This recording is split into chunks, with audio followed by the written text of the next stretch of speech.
Do you think wealth corrupts? It certainly can corrupt. There are two things in life, love and work. If you had to choose one, if it was a life and death situation, which one would you choose? I would probably choose love. You would? I think so, yes. Despite the fact that you spend all your time working, achieving, creating. The happiest people tend to be the people that are making a nice income, that really enjoy their life and their family life, and not the people of tremendous wealth that are constantly driven to achieve more and more success. You're expected to be a certain kind of a person, and maybe you're not necessarily cut out to be that kind of a person. Some people, the ultimate goal in life has been becoming the President of the United States. Would you like to be the President of the United States? I really don't believe I would, Rona, but I would like to see somebody as the President who could do the job, and there are very capable people in this country. Most people who are capable are not running for office. Most men are frightened of politics today. It is a shame, isn't it? Yes. It is a shame. The most capable people are not necessarily running for political office, and that is a very sad commentary on the country. They had major corporations and they had this and that, but they are not running for political office. Why wouldn't someone like yourself run for political office? You have all the money that you possibly need. You've accomplished a great deal, even though you are only 34. I know there's a lot of things that you possibly can do in the years ahead. Why wouldn't you dedicate yourself to public service? Because I think it's a very mean life. I would love and I would dedicate my life to this country, but I see it as being a mean life, and I also see it as somebody with strong views and somebody with the kind of views that are maybe a little bit unpopular, which may be right, but may be unpopular, wouldn't necessarily have a chance of getting elected against somebody with no great brain but a big smile. I would never want to rule it out totally, because I really am tired of seeing what's happening with this country. If you'd run for president, you believe you'd win? Well, I don't know. I think I'd win. I tell you what, I wouldn't go in to lose. I've never gone in to lose in my life. And if I did decide to do it, I think I'd be inclined. I would say that I would have a hell of a chance of winning, because I think people, I don't know how your audience feels, but I think people are tired of seeing the United States ripped off. I can't promise you everything, but I can tell you one thing. This country would make one hell of a lot of money from those people that for 25 years have taken advantage. It wouldn't be the way it's been, believe me. No, I don't think so. It's just, I sort of speak my mind a little bit like you in that respect. Yeah. A little bit like A little bit like me. Not too much, hopefully. How much are you worth right now as you're sitting right here? Zero idea, David. It depends on what's happening with the world and the market, but the $1 million for each person in the audience sounds like it could be an intriguing idea. Yeah. Are you a driven person? Do you jump out of bed in the morning and just... I don't think of myself as driven. I'm fortunate. I don't need lots of sleep like some people, and some people don't. I don't need that. I would say that I'm somebody that enjoys what I do, and I enjoy it so much that perhaps I do it well. But I really enjoy what I do. I don't like to think of myself as driven. I don't like to think of myself really as ambitious. I just enjoy what I do, David. Have you had failures, big failures? Well, I don't look at failures as failures. I think a failure is something that you really want to learn by. I would say that I haven't had too many, and I want to keep it that way. Man, we're losing billions and billions of dollars. We're fighting for AIDS help and for farmers and for this and that, and it's a shame. And the Japanese folks, who I respect greatly, but they're not treating us fairly. They're really not treating us fairly. Kuwait, Saudi Arabia, they're not paying us anything for the services we're rendering, and I think it's a disgrace. And I think people look at certain people, and maybe me, if I were in a position, this country, believe me, would not be ripped off like it is. And it is just being ripped off so badly by our so-called allies. Yeah. So that's a pretty strong statement. So now, are you saying I don't think it's strong. I think it's fair. And by the way, I have tremendous respect for the Japanese. I do a lot of business with the Japanese, and they smile about it too. They know it. The country is losing billions and billions of dollars to Japan, and we can't afford to lose, and it's a shame. But so now, are you saying this by way of indicating that you could do it better, and you do intend to run for president at some point? No, I'm not going to run for president, but I think somebody... Now, in 8 years, if you came back, would you have a different answer? In 4 years, I tend to doubt it. I really tend to doubt it. But I just think that there's so many ways that this country can straighten itself out, and we're not going about those ways. Cutting farm aid is not the appropriate thing. Cutting help for the homeless and help for the poor and welfare... Certain things can be done that really will mean big dollars to this country, and those things are not being done right now.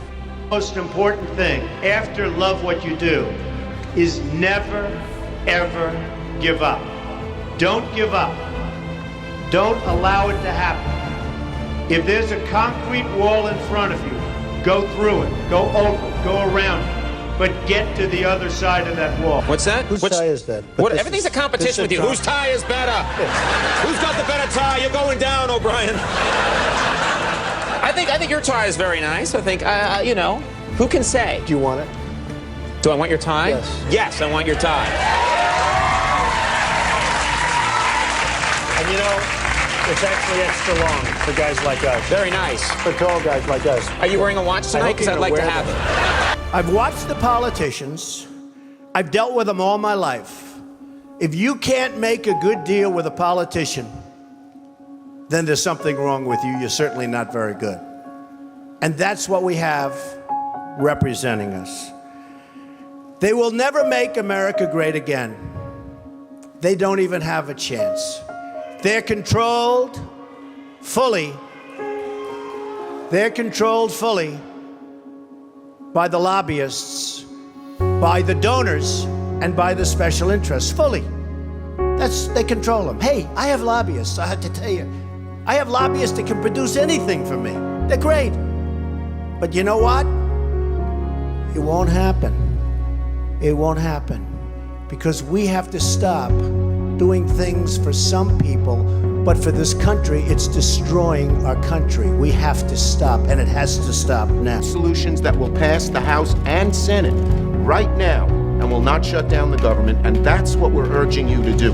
Not threaten to shut down the government, because let me just finish, because you can't get your way. The last time you shut it down, you got killed. Let me say something, Mr. President. You just say my way or we'll shut down the government. We have a proposal that Democrats and Republicans will support.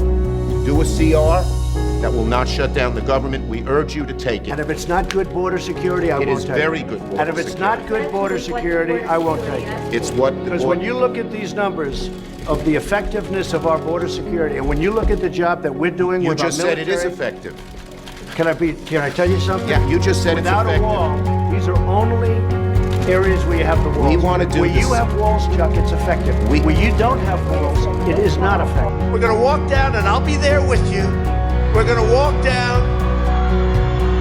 We're gonna walk down anyone you want, but I think right here, we're gonna walk down to the Capitol. And we're gonna cheer on our brave senators and congressmen and women. I know that everyone here will soon be marching over to the Capitol building to peacefully and patriotically make your voices heard. Today we will see whether Republicans stand strong for integrity of our elections.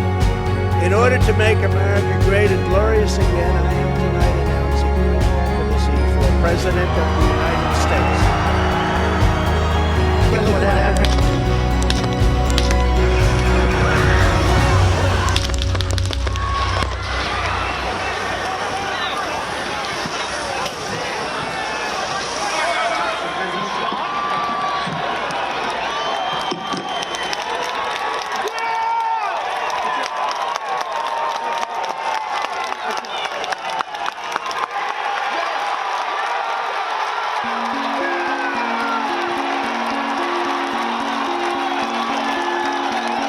There was blood pouring everywhere, and yet, in a certain way, I felt very safe because I had God on my side. I felt that.